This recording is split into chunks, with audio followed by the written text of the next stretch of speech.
The sitcom had been very successful. It wasn't. It went downhill. It did make a difference. Huge. And then you had a very tough time. You couldn't get a job. What was that like?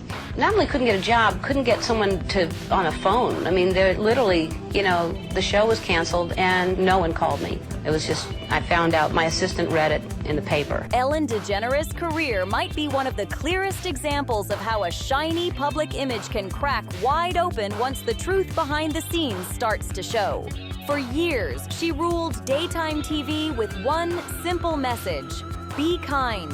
It was on the mugs, on the shirts, and echoed at the end of every show like a mantra of goodness. All right, we're back to the show. Diddy comes. Is it Diddy today? Because sometimes you're Puffy and sometimes you're Diddy. Or sometimes you're Daddy. What are you today? I'm so confused today with it, as long as you say it in a nice way.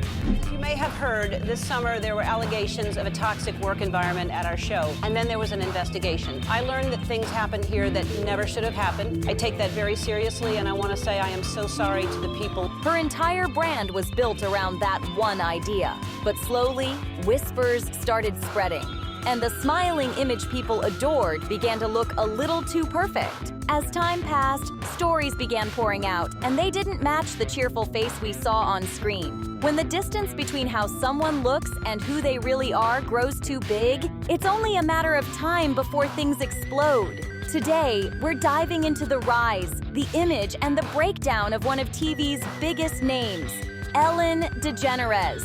We'll uncover how she became a daytime legend, what insiders claim she was really like when the cameras stopped rolling, and how those two sides of her clashed until everything came crashing down. About that been going on? Oh yeah, I got kicked out of show business. Before the talk show fame, Ellen had already built a solid reputation as a comedian with serious talent.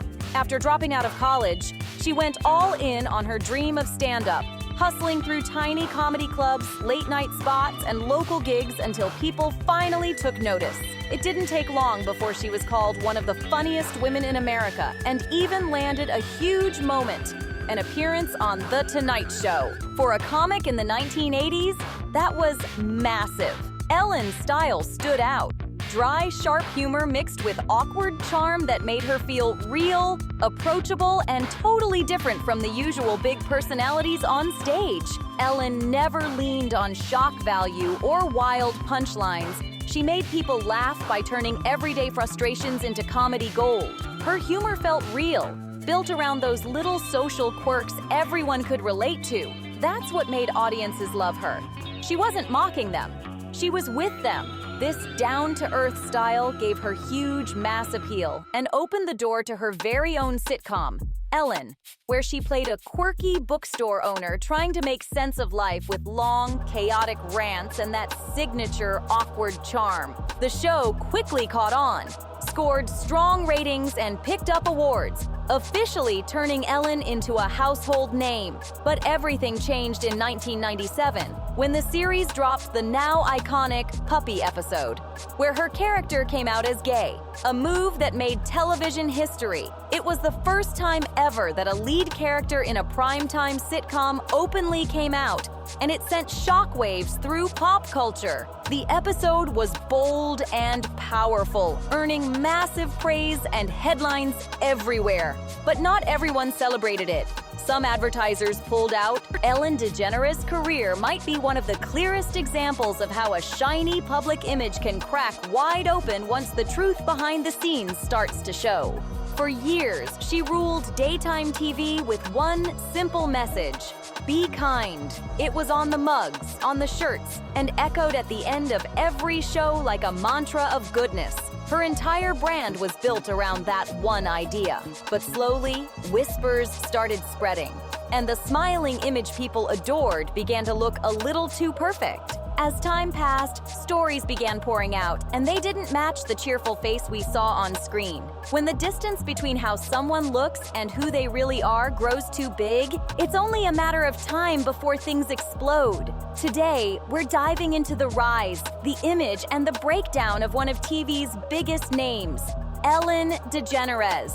We'll uncover how she became a daytime legend, what insiders claim she was really like when the cameras stopped rolling, and how those two sides of her clashed until everything came crashing down. Before the talk show fame, Ellen had already built a solid reputation as a comedian with serious talent. After dropping out of college, she went all in on her dream of stand-up, hustling through tiny comedy clubs, late-night spots, and local gigs until people finally took notice. It didn't take long before she was called one of the funniest women in America and even landed a huge moment, an appearance on The Tonight Show. For a comic in the 1980s, that was massive. Ellen's style stood out.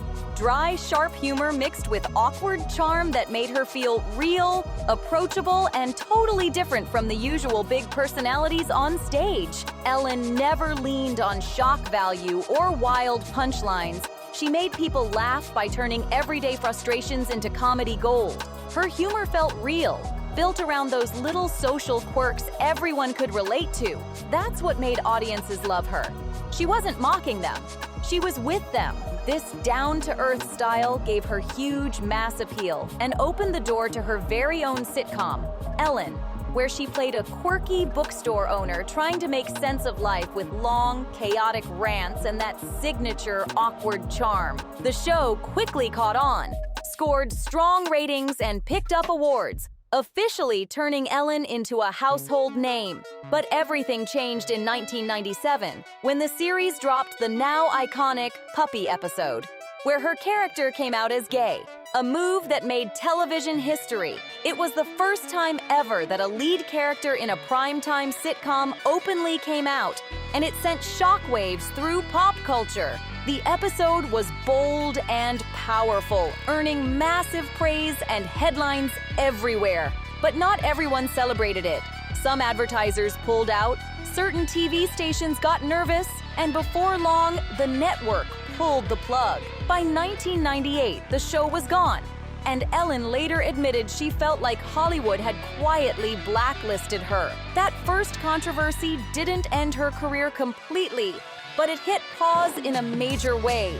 Still, Ellen wasn't done yet. She was just getting ready for her next big comeback. In 2003, Ellen's career got a second wind when she voiced Dory in Pixar's Finding Nemo. The movie blew up worldwide, and her performance as the forgetful yet endlessly cheerful fish became one of the film's most loved parts. Dory's upbeat personality reminded everyone of the Ellen they first fell for. Funny, kind, and full of heart.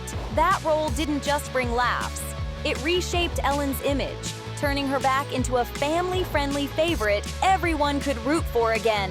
That same year, on September 8, 2003, The Ellen DeGeneres Show hit daytime TV. On the surface, it followed the same formula we'd seen before. Celebrity interviews, musical guests, games, and crowd moments. But Ellen's energy gave it something special. She danced onto the stage like she owned it, cracked jokes with regular people, and gave away gifts that left audiences in tears. Those over-the-top surprises and moments of generosity became her signature. The show quickly earned a reputation for being pure, feel-good TV. From huge donation checks to emotional family reunions, Ellen turned kindness into a brand and positivity into a business. Clips of her surprises and celebrity pranks spread like wildfire across early social media, helping her dominate the internet before going viral was even a thing. Ratings soared. The message stayed simple: be kind. And Ellen became unstoppable. Over nearly 20 years, the show racked up more than 80 awards and cemented her as a daytime legend. She jumped on platforms like Twitter and YouTube before most hosts even knew what to do with them, using every viral moment to build her empire. But behind all that sparkle and success, quiet whispers were already starting to rise, and soon they'd be impossible to ignore. During Ellen's long run as a talk show host, quiet rumors kept floating around. Whispers from people who'd worked behind the scenes with her. At first, nothing made major headlines. just murmurs spreading through industry circles. Former assistants, writers, and crew members started hinting that the real atmosphere on set didn't quite match the bubbly, kind-hearted image the world saw on TV. One of the first visible cracks showed up during the 2007 Writers Guild of America strike. While tons of late-night hosts shut down production to stand in solidarity with their writers, Ellen kept filming her show. She explained it was to protect the jobs of non-writing crew members who depended on those paychecks, a move she framed as compassion. But not everyone saw it that way. To some, it looked like she was protecting her show's ratings more than her team's unity. And that didn't sit right with a lot of people. The backlash started buzzing online and within Hollywood circles. Around that same time, a former writer shared a blog post claiming to reveal what working with Ellen was really like. According to that post, Ellen could switch moods in a flash. The warmth and humor that charmed her audience supposedly disappeared once filming stopped. The writer described tense moments when Ellen's feedback on jokes turned from funny to fierce. Criticism that reportedly felt more like cutting remarks than helpful direction. Those stories didn't explode right away. They just lingered in the background, almost like static noise no one fully tuned into. But they planted a seed of doubt that never went away. And when someone builds an entire empire around the message "be kind," even the smallest cracks in that image start to look huge. The higher you rise on that pedestal, the more dramatic the fall if the truth starts to show. For years, those whispers stayed quiet, but they were growing louder, waiting for the moment to break wide open. The show kept booming, the brand kept shining, and the giveaways just kept coming, all while Ellen's signature slogan, "Be kind," stayed front and center. But behind the curtain, a different kind of tension was quietly growing, and soon it couldn't be brushed aside anymore. By the late 2000s and into the 2010s, the distance between Ellen's kindness brand and the stories people whispered about her off-camera had become impossible to ignore. When your entire empire is built on kindness, every tiny slip gets magnified. Viewers started catching small moments that didn't quite fit the image. Awkward interviews, uncomfortable banter, and sharp remarks that landed with a sting instead of a laugh. At first, fans chalked it up to Ellen's dry sense of humor. But others started wondering if those moments were glimpses of something more real hiding underneath the polished charm.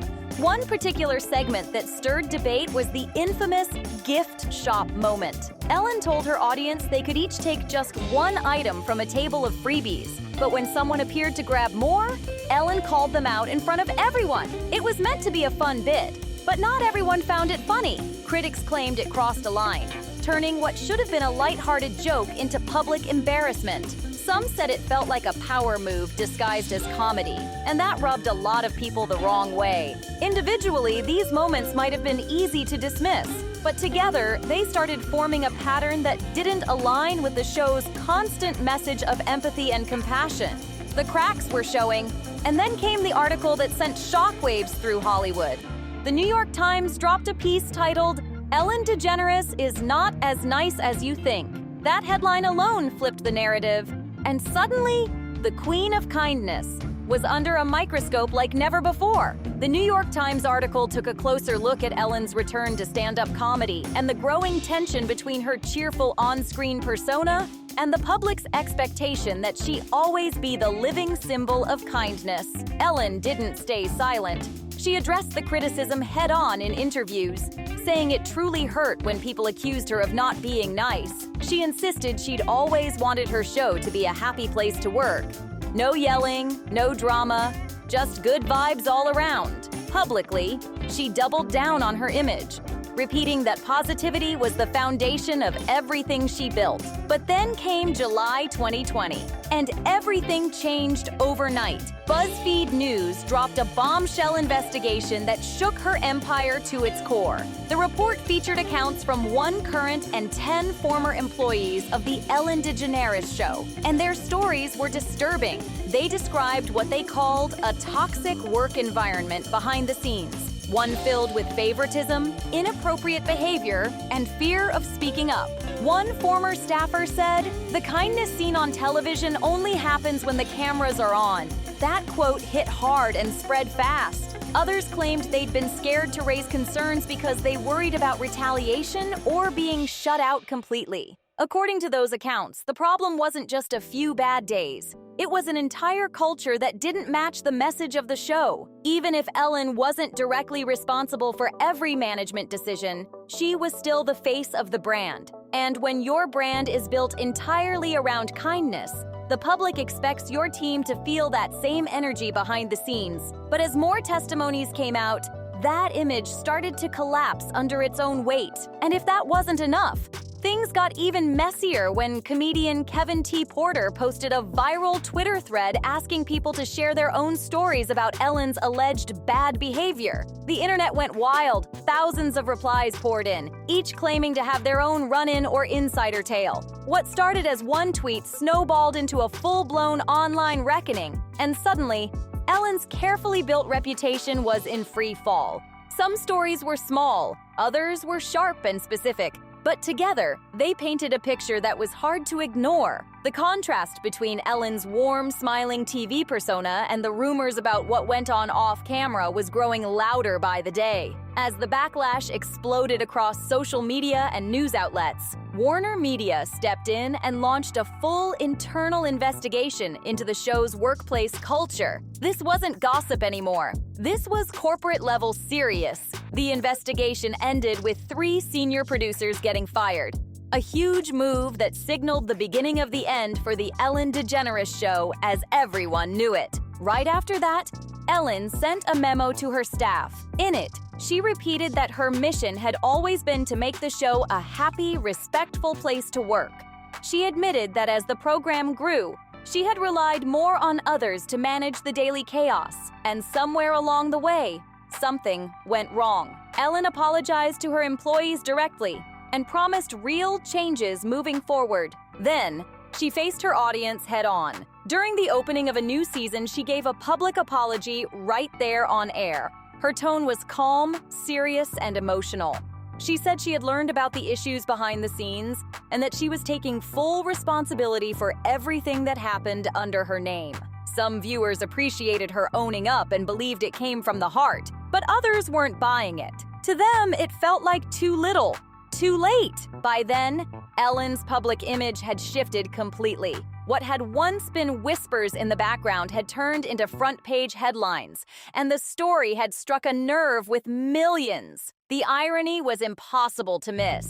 A show built on kindness was now being accused of fostering the opposite. And when your brand depends entirely on being genuine, credibility isn't just important, it's everything. A lot of people saw Ellen's televised apology as more of a strategic move, polished damage control rather than raw accountability. Still, when season 18 premiered, she tried to flip the narrative once again. She thanked the audience for sticking by her, promised things had changed, and made it clear she wanted to start fresh. But the question lingering in the air was undeniable. Could she ever truly regain the trust she once had? But the numbers told a harsh truth. The audience was slipping fast. By the start of that new season, the Ellen DeGeneres Show had already lost more than 1 million viewers compared to previous years, and the decline didn't slow down. The once loyal fans who tuned in daily for laughs, dance breaks, and heartwarming surprises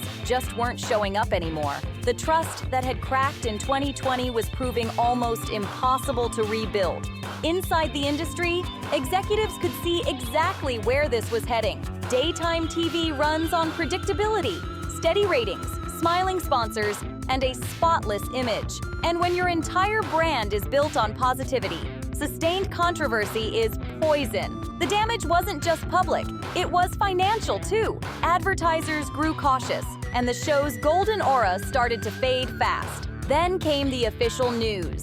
In May 2021, Ellen announced that season 19 would be the show's final run. Publicly, she framed it as a personal and creative decision, saying she'd accomplished everything she wanted to do and was simply ready for a new chapter. She called the ending emotional and meaningful, painting it as a natural close to a long, successful journey. But the interviews that followed told a different story. When reporters pushed her about whether the controversy played a role in her decision to end the show, her tone shifted noticeably. Ellen denied that the backlash had anything to do with it, insisting the timing was purely her choice. Yet, when pressed further about the low ratings and the storm that had surrounded her name, her responses got sharper. At moments, she even called the backlash exaggerated and hinted that some of it felt coordinated. It was clear by then, the once untouchable Queen of Kindness was now standing on shaky ground, trying to defend a legacy that had been built on warmth, but now shadowed by doubt. Ellen's reaction didn't land smoothly with critics. Not at all. Even though major producers had been fired and an internal investigation had already wrapped up, many people felt her response missed the mark. Ellen often positioned herself as being somewhat detached from the show's behind-the-scenes issues, suggesting she hadn't really known what was going on in the workplace that carried her name. But to a lot of observers, that explanation didn't hold up. Ellen wasn't just a talk show host, she was the executive producer, the face of the brand, and her name was literally in the title. Viewers and former staff began asking how such serious problems could go unnoticed for years without her knowing. The public wasn't buying the idea that she'd been completely out of the loop. Online, the skepticism exploded. Commenters started pointing out a hard truth. The cheerful vibe we all saw on camera didn't necessarily reflect what employees experienced off-screen. Sure, Ellen could light up a room when celebrities walked on stage, but staff working long hours behind the scenes told a totally different story. It's easy to project kindness when the cameras are rolling, but maintaining that same energy every day off camera takes genuine consistency and care. The real issue wasn't just about specific incidents, it was about perspective. Ellen seemed to treat the controversy like a one-time disruption, a management mess that got out of control. But critics and ex-employees saw it differently. To them, it wasn't just about a few bad apples. It was a reflection of tone from the top, and that difference mattered a lot. If Ellen's message of "be kind" was truly the soul of the show, then the workplace should have lived and breathed that same energy. But if it didn't, if the kindness was only for the cameras, then the whole thing raised uncomfortable questions about how much of the Ellen brand was authentic and how much was just a perfectly polished performance. The fallout completely changed how people looked back on Ellen's past. Rumors that once sounded exaggerated or petty suddenly felt like puzzle pieces of a much bigger picture. The story of her downfall didn't just appear out of nowhere. It had been quietly building in the background for years. After her talk show ended, Ellen tried to step back into the spotlight with her 2024 stand-up special, For Your Approval. It was pitched as an honest, reflective return, a moment for her to open up and reclaim her voice. But instead of healing the divide, it seemed to widen it. In the special, she did address the controversy, but her tone caught people off guard. Rather than digging deep into what happened or showing vulnerability, Ellen joked about the backlash, brushed off criticism, and pushed back at how the media had portrayed her. To some, it sounded like she was still in denial. Critics said the performance felt defensive, even dismissive instead of raw and introspective, and the audience reaction reflected that tension. Reviews were mixed to negative, and online chatter lit up again. What was meant to be her big comeback moment turned into another reminder of how far her image had fallen.